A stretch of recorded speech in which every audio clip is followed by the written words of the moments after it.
Hi, Colm. How are you doing today? Hey, Craig, how's it going? I'm doing good. How are things with you? Yeah, I'm doing good, thanks. Thank you very much for your time.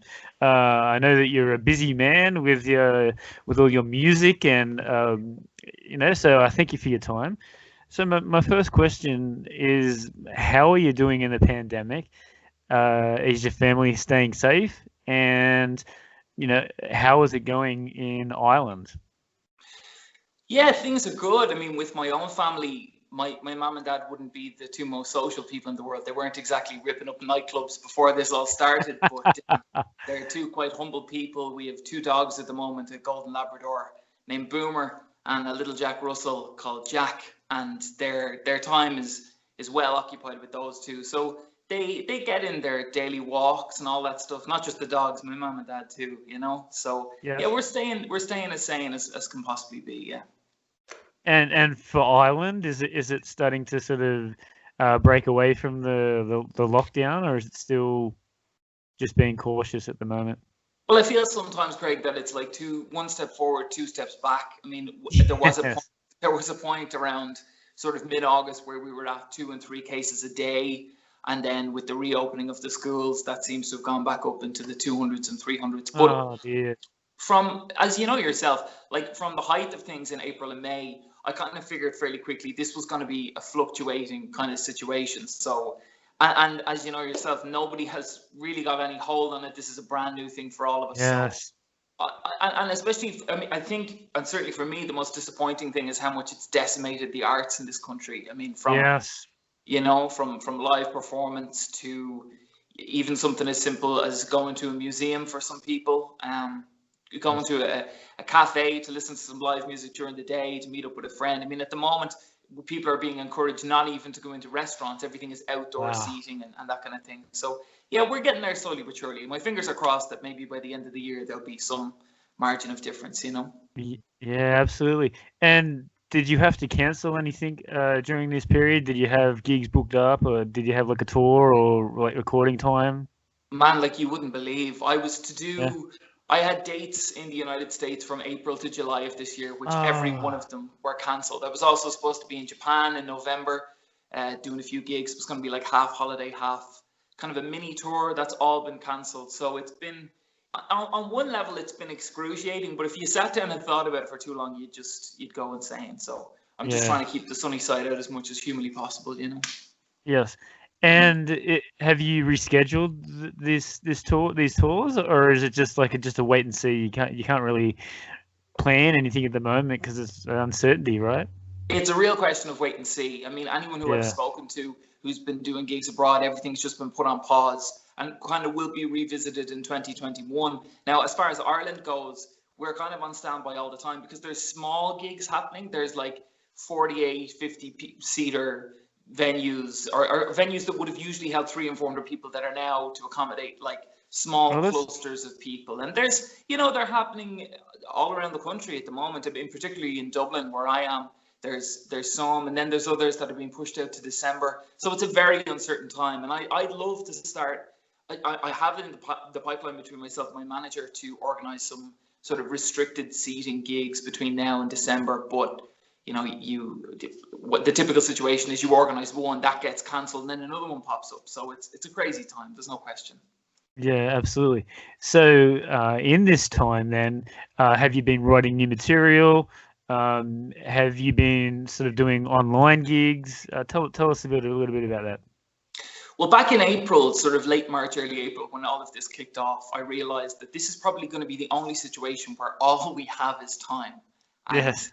all of these commitments, flights that get cancelled, gigs that get cancelled, I thought, I'm not really one for home recording, but I thought I set myself a challenge by the end of April to bring out kind of a mini album. It was called Flamingo Variations Home Recordings Volume 1. And it was Right. six original songs and two original spoken word pieces. And initially Oh. this year, which I still plan to do, I'd intended to bring out a new EP, but it would have been recorded with a full band and various instrumentation. But with this, it's just, as I say, it's me and the songs. So it's available now on SoundCloud. But that was kind of a task that I suppose if it weren't, well, I know for a fact if it weren't for COVID, I never would have done that. So, Yes. you Yes. know, um, Yeah. out of the strangest of situations, trouble in the best laid plans, as Bowie would have said. Yes. And you were saying before, like in terms for Ireland, um, can you think of a time where something like this has ever happened before to the live and music, and not just live music, but just like entertainment in general? I mean, movies, everything, tourism, people wanting, like you said before. I can't think of any time that it's virtually just shut it whole down completely, right? No, it's absolutely insane. And I was only speaking to someone the other day where I thought, as I was driving through my village, every second person was wearing a mask. And I just thought, if I'd have sat down with you, Craig, in May of last year and said, from a year from now, we're going to be Yes. walking around in public with masks over our faces and being cautious of who we interact with and distancing ourselves from older members of community, it would have been completely unthinkable. And Yes. now we're sort of living in a lot of ways, it feels like a kind of end of days type thing. You know, if this had happened back in 2012, the Mayan calendar would have been correct, you know. That's right. Yeah, absolutely. So But but also in saying that, I had a look on your Facebook as well, and you've been keeping busy. Now, I do believe you had a songwriting masterclass retreat at the Notre Dame University. that's So, right.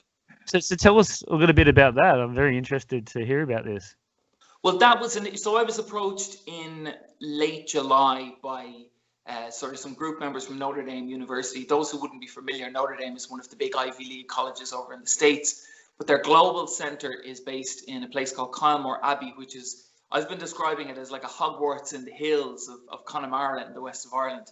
Now, initially, the masterclass was to go ahead at the end of August. It's been pushed now to the end of November just because of COVID regulations. And we realized that even though at the time we could have only done it with limited numbers, if we had have done it in August, it would have been maximum like 5 people. And we didn't want to do that. So we've moved it to the end of November. So that'll take place between the 27th and the 29th of November. And really what it was, I was invited by two people in particular, Zoe Langsdale and Lisa Caulfield, who are running the show down there at the moment in terms of events, and Imachtaí is our Irish word for events. And I mean, I was thrilled, you know, to have your skills acknowledged by a governing body like Notre Dame was just a huge thrill. But really what it would entail is kind of a weekend of looking at songwriting through the lens of contemporary music. So I'll be analysing things like the Great American Songbook, you know, the wonderful songs, parlor music of the jazz era in the 40s and 50s, and then looking at how the great songwriters like Lennon and McCartney and, you know, the golden age of songwriters in the 70s, James Taylor, Joni Mitchell, Jackson Browne, and kind of seeing how they employed the same. It's a formula, really. You know, I mean, when you explain it to people who don't play music, it's very hard to put into terms that make sense. But it's looking at different ways to use the musical alphabet, and so that's what the weekend will entail. So I'm really looking forward to it. That's a very interesting thing, and that's great that as a musician for you, you've definitely done your homework and you know, all different styles of music. So speaking of that, let's go back. Let's go back to you know, where you grew up. So did you grow up actually in Dublin, Ireland? I did. I'm born and raised, yeah. Born and raised. So we actually in the city, or we out in the outskirts? I'm out in the suburbs. I'm in a place called Clondalkin, and I'm actually second generation Clondalkin. My parents grew up here too. So right. Yeah, So were your parents musical as well? Like, is that where you sort of developed your style of playing, or? No, neither of them play musical instruments. On my father's side, Gaelic football and hurling is a huge thing. My dad played hurling for Dublin, and my uncle Jim was the Dublin senior football manager. My grandfather played football and hurling too. But both of them, my mum and my dad, would have a keen interest in music. So there would have been music around the house, things like Elton John. I have a vivid memory of a cassette of my dad's by Van Morrison called Poetic Champions Compose. On my mum's side, my uncle Ben Malloy was a huge music fan. And when I was young, like he'd show me how to put a record on a vinyl, you know, dropping the needle on the vinyl and all that kind of stuff. You know, records like Captain Fantastic and the Brown Dirt Cowboy by Elton John, and David, I remember him showing me the sleeve for Diamond Dogs by David Bowie and just being in equal parts terrified and intrigued by what the hell the guy was, Yes. And yeah. I had a similar thing with my father as well. He had the Kiss album, Destroyer, and that they're all like that in their in their face paint, and I was like, I'm a little scared, but I'm also very, very interested to hear Absolutely. what is on there. So, when did you sort of develop firstly your vocals and then playing sort of musical instruments?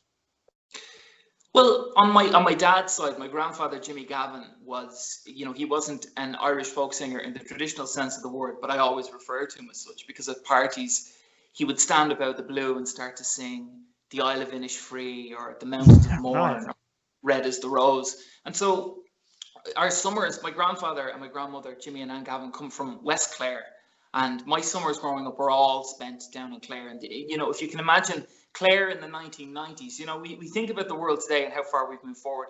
Clare in the 1990s, I mean, for someone like me, I could have been stepping back into the 50s. You walk into a pub, people could still smoke. You'd see the old farmers crouched over their pint with their paddy caps pulled down, just intense and intent at having their pint and having their chit chat. And then someone would stand up unannounced and start to sing a song. And I always felt that notion of the Shanachie, the storyteller, just captivated me when I was young. And even though I was, in my teens, I was a rocker. I had "If You Want Blood, You've Got It" by AC/DC t-shirt. I probably stood out, but I was still captivated by this notion of in a scale, tell a story and tell a story within a song.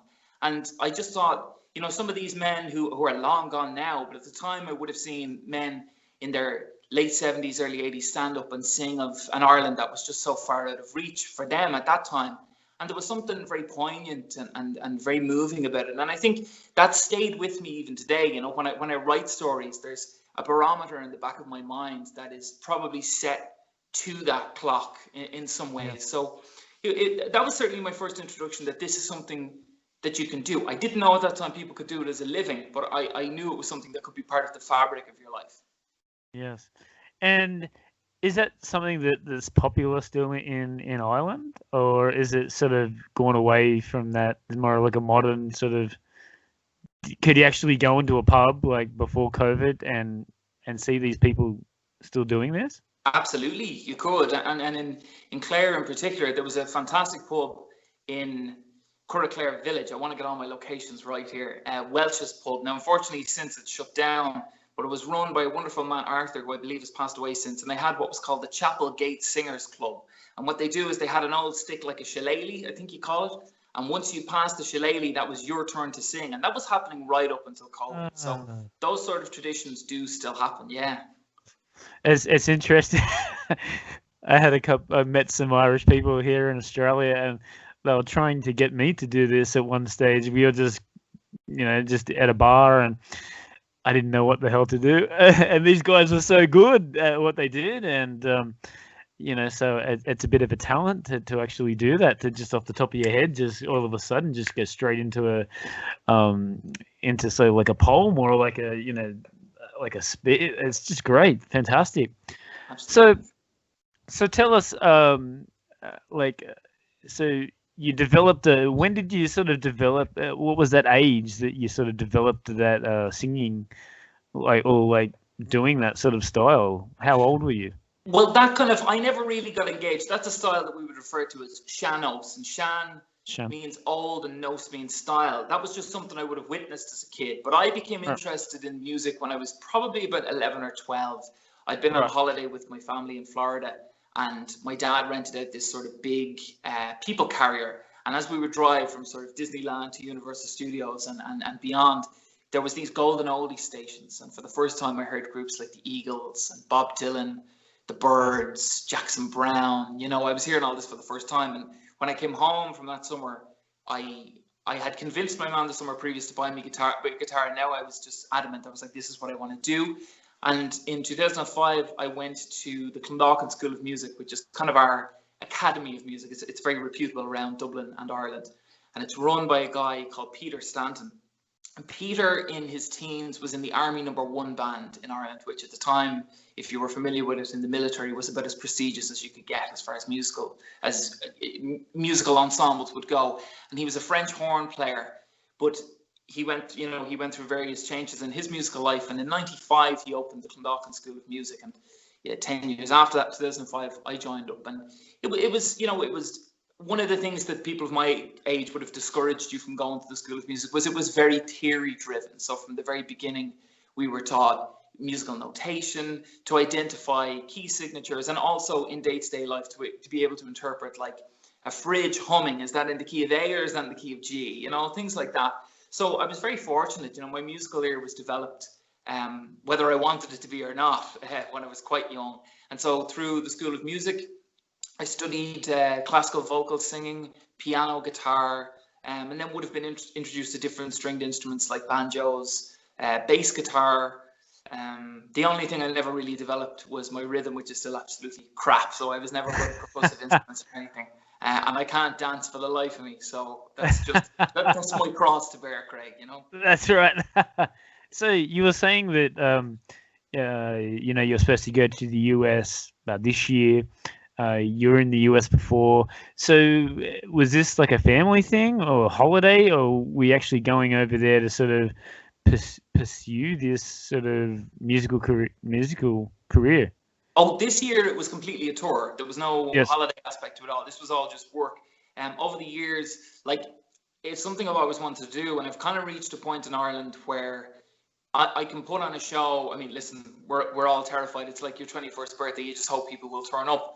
But I've been solo since 2014, and I've kind of developed an audience over here. And with social media being the way it is, if someone, you're only ever a couple of degrees of separation from someone in the United States or in China or in Australia. That's how we got in touch with each other, Yes. And I had gotten various messages from promoters who were like, look, come over and do a week stint here, and we can set you up with another promoter who's in Baltimore or another promoter who's in Massachusetts. So I had this has been something I was partly terrified and partly thrilled by the idea.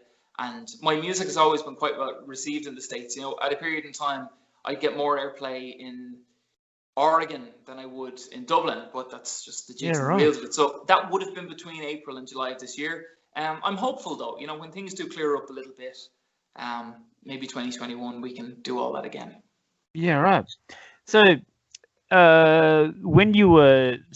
before you went to university, was it you're starting to form bands there? And so tell us about that. Was it bands, or would you prefer to be just doing your solo sort of work? Well, from the time I was about 15, I used to meet up with a bunch of people, and Dubliners will be familiar with Central Bank in around 2006, 2007 for the scene heads, the rockers as they were called, and lads would hang around with their skateboards and their guitars and try and look cool. And I was one of them, trying desperately to look cool. And I remember I was sitting with a few friends of mine, and I think we were playing Hey There Delilah was the big song of that summer. And two French tourists, I think they were French. In my mind, it's burned into my brain that they were French, but they could have been Italian or whatever. Threw some money into my guitar case, which was at my feet. And I thought, God, that was a lovely thing to do. And the two girls that I was with said, you should do that. You should come into town and you should busk. You should sing on the streets.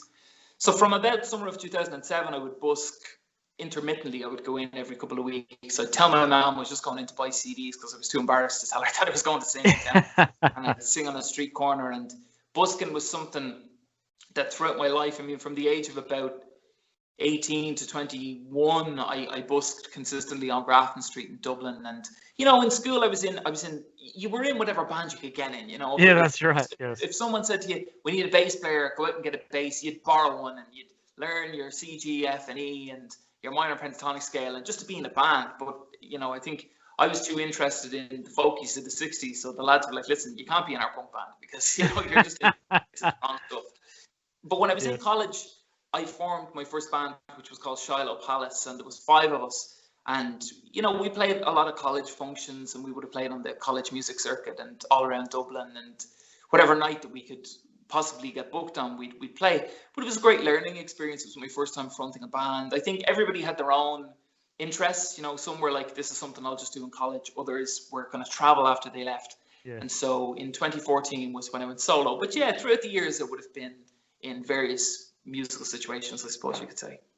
And just to have that experience straight up, being in a band, I mean, again, if you haven't been in a band or if you haven't, played music, it's very difficult to get the band together, like 4 or 5 guys all at the one time. It's just like being in a relationship really with 4 or 5 other people.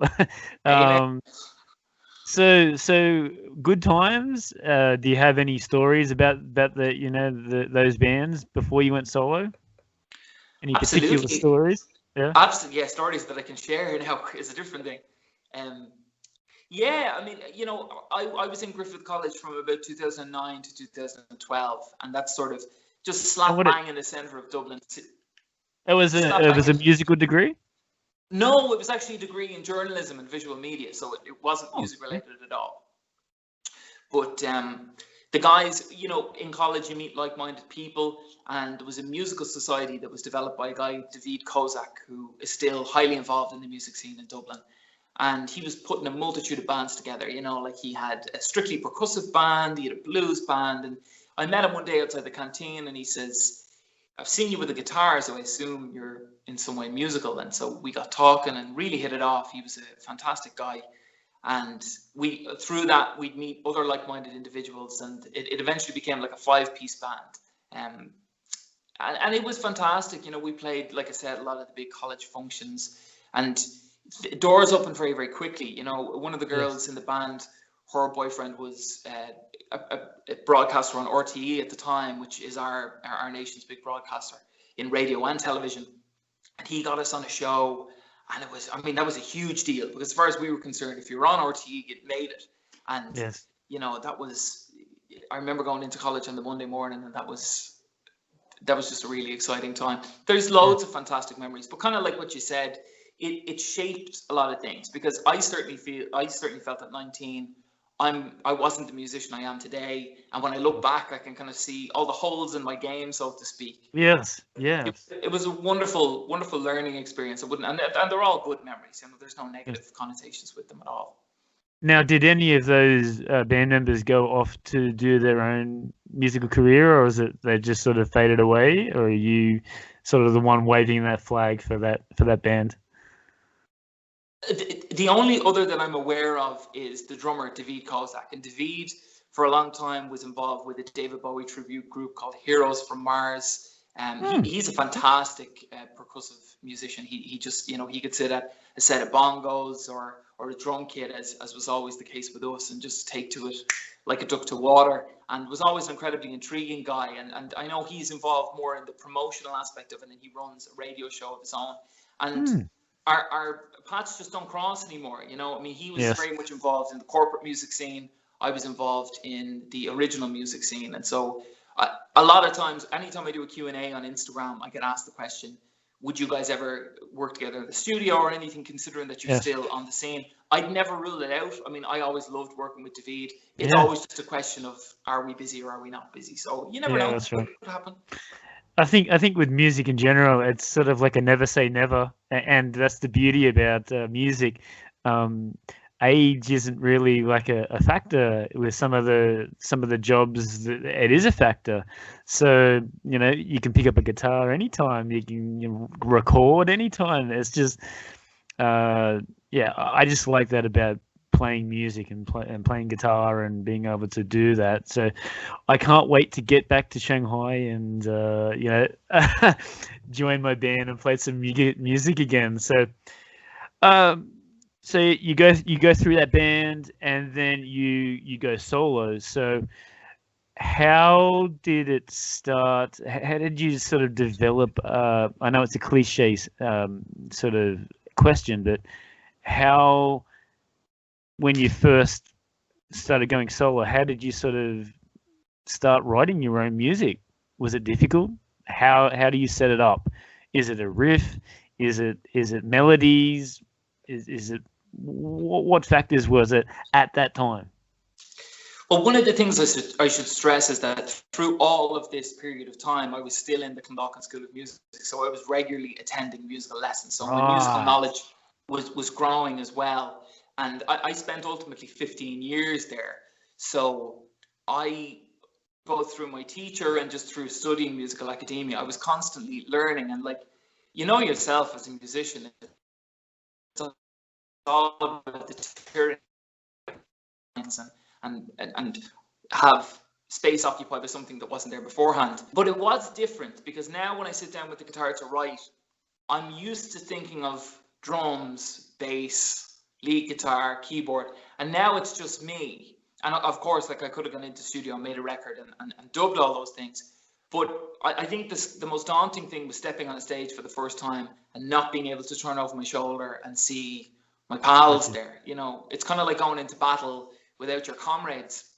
And that really mentally affected me for about the first 3 or 4 months because it was so lonely. And at that time, I was working to develop an audience. I didn't have one. I mean, I at that point, I would have done gigs that maybe 3 people were at if I was lucky.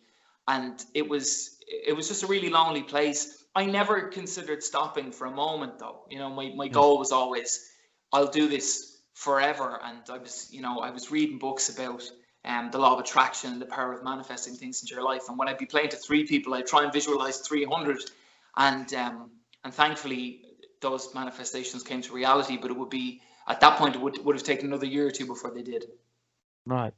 Now, speaking of that, it's always interesting for me to find out from other musicians about that sort of stage fright or getting up and playing in front of people. So when you were first sort of gigging, like you said before, you just said as a solo artist, it was a little bit difficult. But do you have stage fright? Is it nervous for you to get up on stage and play in front of, a large group, or it's just something water off a duck's back? I still get apprehensive. Yes. And I think more so, like, some people say it's easier to play to more people than it is to few. And I kind of agree with that because sometimes the most daunting crowd is 15 people, whereas when there's 200 or 300, you can kind of categorize them as all the one and just close your eyes and do it, But I get kind of like a healthy apprehension. But I think if I didn't, I shouldn't really be in the business because that's half the fun, is overcoming the nerves and then having a great gig anyway, Yes, absolutely. So you start off playing your solo gigs. When was you started recording, or were you signed first? What came first, and how did this all come about? You're signed to, I do believe, one of the biggest Irish labels, BEO Records. That's right. So tell us about how that all come about. Did you approach them? Did they approach you? Did they watch a gig? Did they hear demos? Tell us how that all come about. Well, up until the point that I went solo, my band Shiloh Palace had made a multitude of attempts at recording EPs and singles and stuff, and everything was just ultimately shelved because the band, over the course of between 2010 and 2013, went through a host of different lineups. And I admitted the last gig I did with just myself and my drummer David, he was playing the Cajon, which was a gig in Clondalkin, a place called the Steering Wheel. It was around New Year's Eve of 2013. He said to me, I think it's time you went solo. He says, because I know you've got all this music in you that you want to get out, and I think you're only going to be able to do it on your own, and then maybe one day we'll look at a band again. So in 2014, I was doing gigs to just kind of build an audience up, and I was teaching music at the time to kind of make ends meet. And towards the end of the year, a guy, Kyle Roach, who was one of my teaching colleagues, he was studying sound engineering in Maynooth University. And I said to him, I'd love to record some tracks, even if they were just in the school where we were teaching at the time. I said, I need to get some stuff out there because I had nothing online. I didn't have a Facebook page. There was nowhere for people to hear my music. So it was like, you'd go to a gig and a promoter would be like, where can we hear you? And I was like, I don't know. So you can hear me here, So in about August of 2014, what we would do is in the school, once the classes would end, we would turn the classroom into a makeshift recording studio, and we recorded 5 original songs of mine. And I remember on the last night of the last track that we recorded, which was a song called Never Say Goodbye. I remember it was quite fitting. That was the night that Robin Williams had passed away. And I remember after I released it was tragic. And I remember after I released the EP, I dedicated it to his memory because that happened on the last night that we recorded the last track. So that was my first release as an independent artist, and it came out on the 22nd of September, so kind of around this time in 2014, and I got to #1 in the Irish singer-songwriter charts. And from that point, everything changed. You know, I mean, I was being contacted from bookers who, up until that point, I never would have dreamed of getting a gig in the venue. And artists, you know, this is one of the great things about Facebook, is people who had never heard of my music were becoming aware of my music, and also contemporaries of mine in the Irish music scene. So from that point, it just became a launch pad. But in 2015, BEO Records is run by Moya Brennan and her husband Tim Jarvis, and their daughter Aisling and myself are about the same age, and we'd kind of crisscrossed on the Dublin music scene. And I was aware of the fact that their family had a record label, BEO Records. And so I knew Tim and Moya reasonably well just from playing the scene and everything. But towards the end of the year, I was recording my first album with Adam Walsh, which was called A Voice for the Urban Darlings. And there had been sort of, I had talked to Tim Jarvis about the concept of signing with the label, but I didn't, you know, we didn't give it a huge amount of thought. In my mind, I thought it was just a passing idea and that, you know, nothing would come of it. But now, did you? Sorry, Colin. Did you have a manager before that, or were you doing all your bookings yourself? I did everything myself up until that point. Right. Yeah. Okay. So Tim and Moya came to one of my gigs in the Workman's Club in November of 2015, and he couldn't stay for the gig, but he said, "Listen, I'm interested in signing you. I think you should come out to the house in 2 weeks' time, and we'll iron out the details. But I love your music, and let's talk more." So it was kind of like I got up to do the gig, and it's like you've already scored the winning goal before you played the game. You know what I mean? But yeah, so I signed with BEO Records in November of 2015, and that Christmas, December the 18th, my record, A Voice for the Urban Darlings, came out, and that again got to #1 in the Irish charts. So it was 2014, 2015 were two very memorable years. There's no doubt. Yeah. Absolutely. So when this came out, you know, obviously you were getting success, you're getting radio play. So another one of my questions that I always sort of like to ask is, how do you deal with like this success? You've gone from playing to bars to, you know, a couple of people to all of a sudden just, you know, getting you regularly played on air. So how have you dealt with that, and even now? Well, I heard it best described once by Glenn Hansard when Glenn won the Oscar for Once in 2007. For a couple of years he said that he was walking around in a daze, that he didn't really know how to deal with it all, and it was a conversation that he had with Bruce Springsteen, where Bruce said, "What's happened is the old you has died, and you're mourning the death of the old you. But now you've got to put on, you know, now you've earned it, because you're your whole life hoping that something will come of this. Everybody who picks up a guitar wants to get to that point where you'll have an audience and you make records and all that kind of stuff. But for so many people, it just doesn't happen. And when it does, it's kind of like you're tugging the sleeve of the world your whole life, and then one day the world turns around and says, what do you want?" And so that's right. That's your moment to act and to make something happen.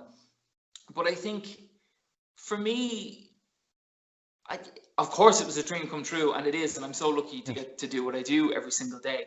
But I try to just treat it like it was a natural progression. You know what I mean? Yes. So when you released this album, like you said, it had great success. So was it just Ireland that you toured? Did you do some international touring for this album?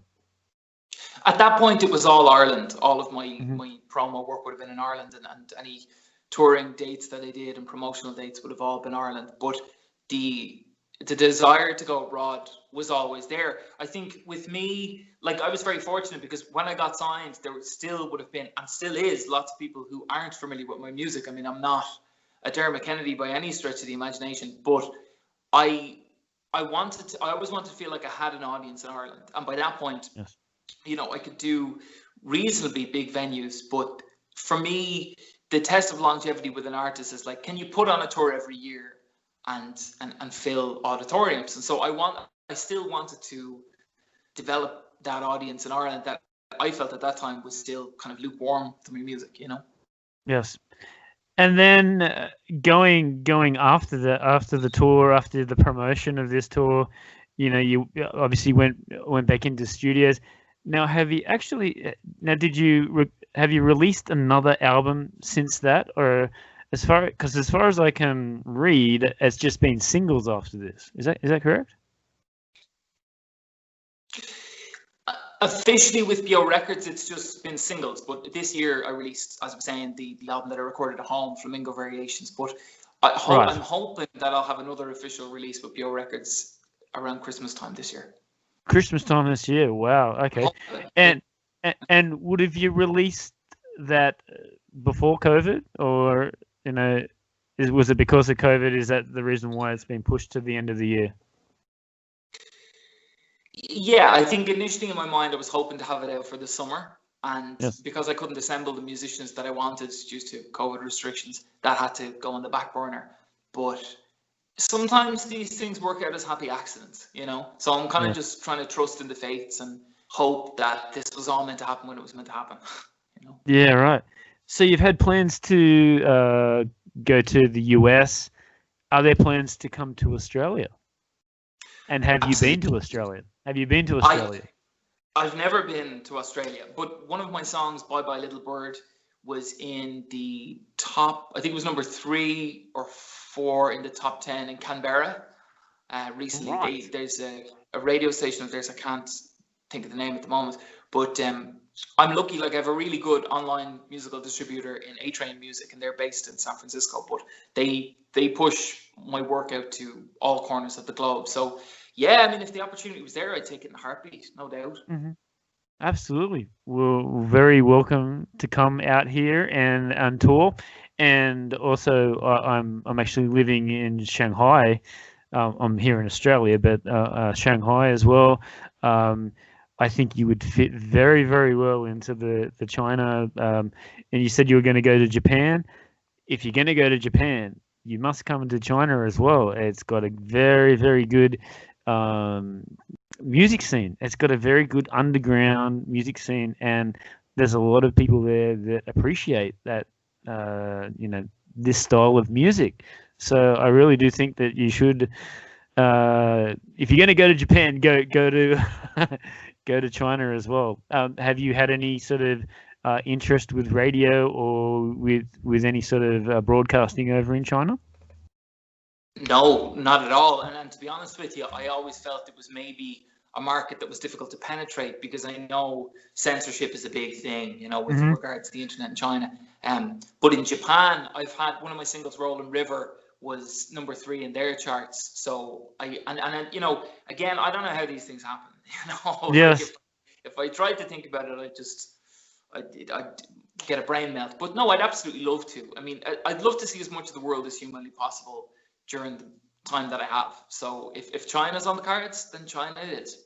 Yeah, absolutely. And speaking of which, just outside of the musical, what traveling have you done outside of Ireland? Well, a lot of it would have been holiday based. Like I've been around the States, Yes.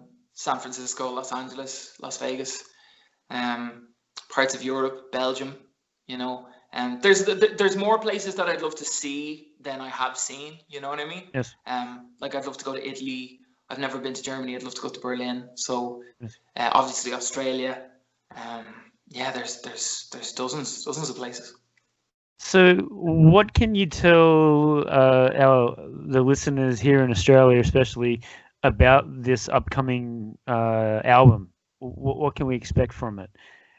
And tell me, how has your creating a song change from when you first started to now? There's a lot of questions there. Yeah, well, being a musical academic, I think, which is something you never shake off, I'm always trying to better myself musically. So, and I don't mean it as in overcomplicating an idea, but I certainly wanted to develop my musical ideas and the way I express them. And with this upcoming record, the shape that I see it taking, it'll probably only be an EP. It'll be like 4, maybe 5 songs, but it'll just give an example of the level of musicology and how much it changes. Now, I know listeners don't care about that type of stuff, and that's fine. But just for myself as a musician, I'd like, you know, when if please God, I reach my 50s, that I could look back on my music and say, you know, there was definitely an arc where Yes. I was challenging myself more, and the music was like, I think of groups like Steely Dan, where from their first record to their last, the musicology just expands, and it's Yes. just this feast of melodic delights, you know. So, but as far as music goes, like I consider myself a singer-songwriter, but that leaves me wide open to a multitude of genres. There's a bit of ragtime. There's a little bit of doo-wop influence. There's certainly big influence from the music of the 1940s and 50s. So it'll be a feast of melodic delights. That's putting it simply. Now, with your vocal style as well, did that come naturally? I mean, I've listened to some of your songs, and you've got an amazing vocal ability. It's just amazing. I really, really like it. Is that natural, or did you really, really have to work hard to do that? Yeah, I mean, I never really, and thank you very much for that, by the way. I never classed myself as a singer. Like when I have the term singer-songwriter put in front of my name, I lean more on the songwriter, because yes, you know, when I sing because that's the only way I can get the music across.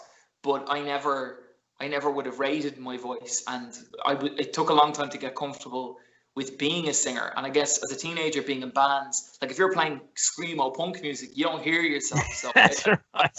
I probably didn't hear myself properly until I was about, I mean, apart from, you know, being 15 and playing in Temple Bar and having people scream, "You're crap," you know, like that was, but no, like one of the things that I always stress is that I don't have any discernible talent. I just learned a craft. That's it. You know, I was never, from the time I started playing, and my teacher Peter Stanton would still attest to this, I wasn't a stand-up musician.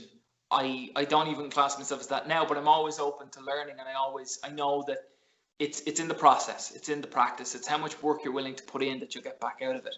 And I would say that to anyone who's listening who is an aspiring musician, that there's very, very few who are just born with talent that can pick up an instrument and get it from the first go. So if it's something that you love, engage with the abstract and set yourself a timetable and practice and work hard at it. Because, you know, guys who have talent, once their talent runs out, they say, okay, well, that's the end of my limitations, so I'll just stop. But the hard working guy is never going to quit. You know what I mean? If you never quit, you never lose. That's right.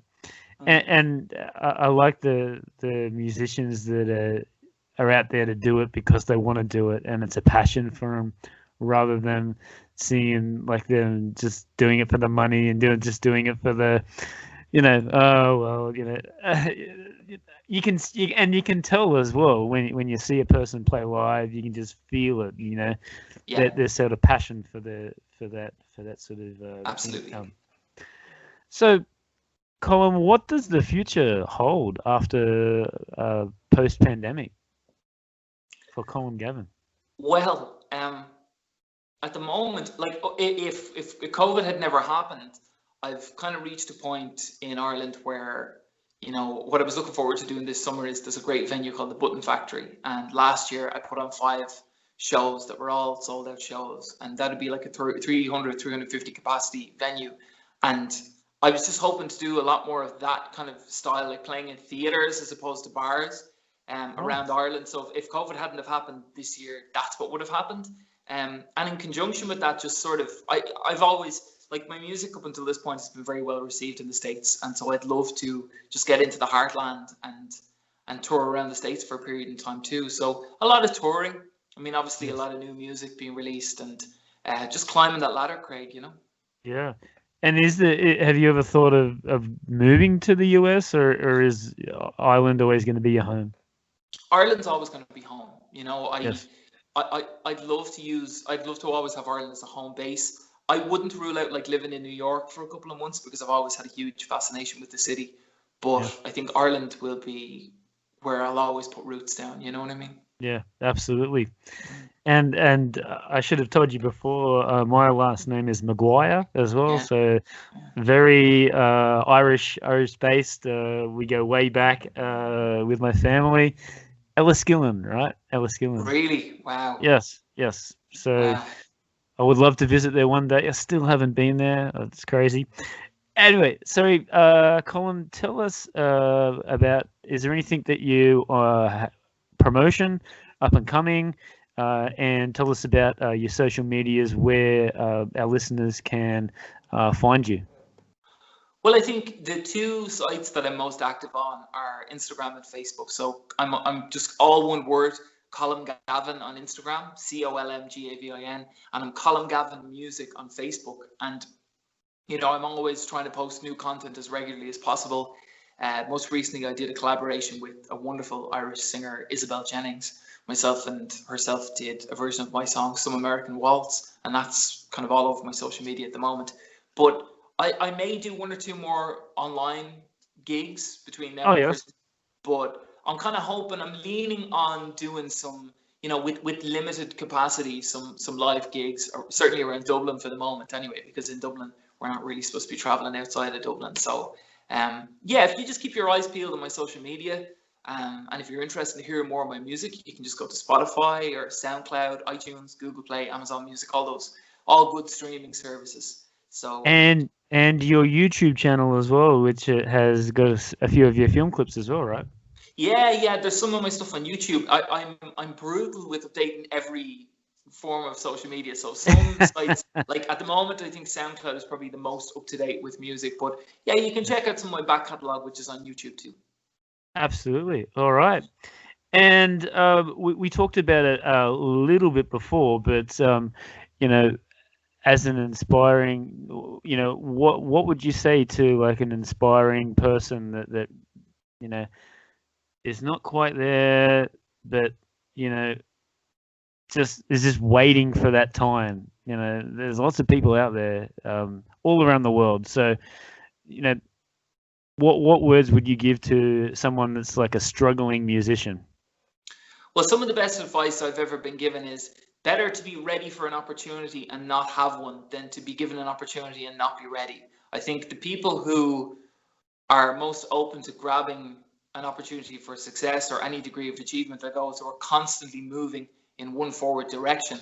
And resilience, it all comes down to resolve and process. If you can get up every day and get back at it, whether you're the 21-year-old who just feels that their music isn't reaching people and you're networking every single day, keep doing it. If you feel that your abilities are letting you down, maybe seek out a teacher, maybe, listen to the greats, try and set your barometer as high as possible.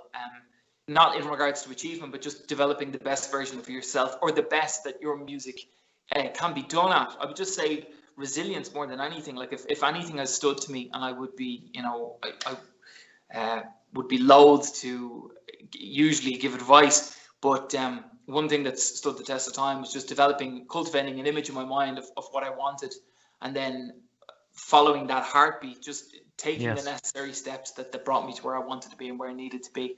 And you never give up and you never lose. That's really my mantra. That's it. That's it. Never give up. And if it's a passion and it's a goal, work towards it. I totally agree. Great, very inspirational, Colin. All right, now before we finish, I finish off with a couple of just the random questions, Go just ahead. to get a bit to know you. So are you ready, Colin? Go ahead. Yeah, I'm ready. All right. So, Colin, tell us your top 5 favorite artists or bands. Top 5. Okay. I'll go from 5 to 1. Yeah. Okay. So 5 would probably be the Beach Boys. And nice. Yeah. Number 4, maybe Jackson Brown. Yes. Number 3 would be Frank Zappa. 2 would be Leonard Cohen, and 1 would be Bob Dylan. Bob Dylan, right? Okay. Now, switching topics. Tell us about your top 3 favorite movie stars. Movie stars as opposed to movies. Mm-hmm. Oh, we're going to do both. So, Okay. movie stars. Okay. Movie stars first. Well, Marlon Brando would have to be my number 1. Good pick. Al Pacino and Bill Murray. Nice. That's excellent. And your top 3 favorite movies? Number Good 1, club. I think, would be Scent of a Woman. Yes. Number 2 would be On the Waterfront. And number 3, I would say Groundhog Day. Oh, nice. I like it. What was the first record that you bought? Oh, I think the first record that I ever bought was a Frank Zappa record. It was a record called Lumpy Gravy that I bought when I was on holiday in Florida. And at the time, now stores, the distribution is pretty much the same everywhere you go. But at that time, when you were in another country, it was much easier to stumble upon rarities. So yeah, I think Lumpy Gravy by Frank Zappa and the Mothers of Invention. Yeah. It's very, very interesting. And what was the last album that you bought? Oh, the last album that I bought was a record by Van Morrison called oh god. Oh no, maybe it wasn't Van Morrison. A lot of times I find myself buying duplicates of records that I've lent to people over the years. I think the last thing that I bought, yeah, it could have been Wavelength by Van Morrison. I think that was the last record I bought. All right. And finally, who is your number 1 hero? Without question, Bob Dylan. Bob Dylan. Okay. Yeah. All right, Colm. Thank you very much for your time. Truly inspiring. Make sure you go onto the social medias and find his music, Colm Gavin. And yeah, truly inspiring. Keep doing what you're doing. Good luck with the tours, and make sure that you come to Australia. Put Australia on your list post-COVID. All right? Thanks so much, Craig. I really appreciate talking to you. Thanks so much, brother. No worries. Okay, then. Bye for now. Take care, brother. All the best. Bye-bye.